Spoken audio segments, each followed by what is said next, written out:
In the fading light, surrounded by the encroaching shadows of 1,000 enemies, Commander Alistair knew hope was a currency they could no longer afford. His soldiers, backs against the cold stone of the ancient fortress, were exhausted. Their shields were splintered, their arrows spent. The relentless drumbeat of the advancing horde was a funeral march, and despair was a chilling fog seeping into their bones. For 3 days they had held the pass, a final bastion against the tide of darkness sweeping across the land. But now their time was up. The enemy's final assault was moments away, a wave of steel and fury destined to crash over them and extinguish the last spark of the kingdom. Alistair looked at the faces of his men, brave, loyal, and utterly doomed. He gripped the hilt of his sword, ready to sell his life dearly, a final, futile act of defiance. Just as the first enemy war horn blared its triumphant guttural cry, a figure moved through the ranks. It was Ilara, not a warrior, but the keeper of the old lore, a young woman whose hands were more accustomed to ancient scrolls than swords.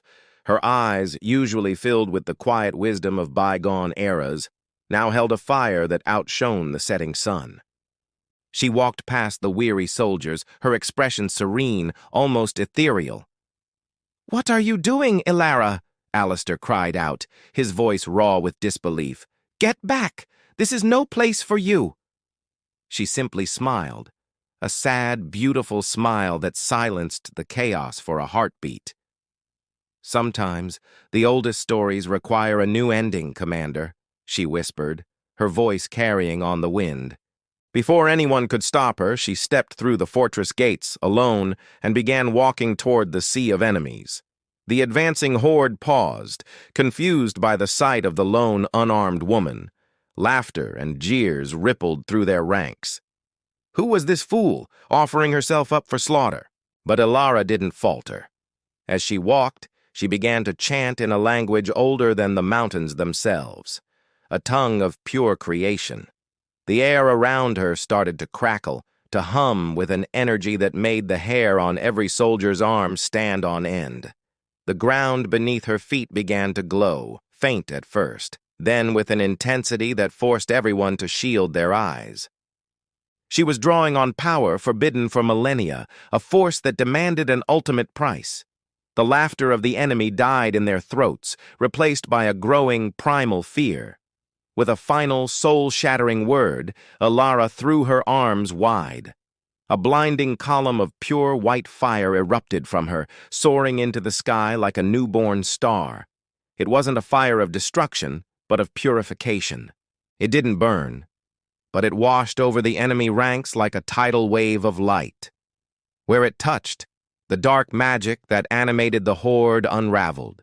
Creatures of shadow dissolved into dust, and armored brutes fell to their knees, the malevolent force that drove them simply gone.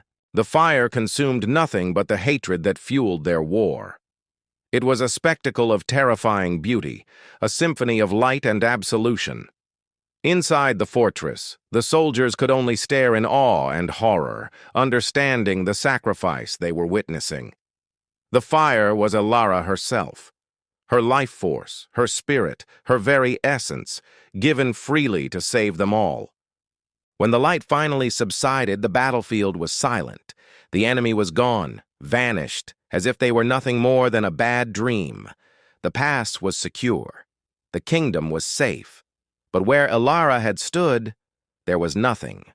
Not even ash.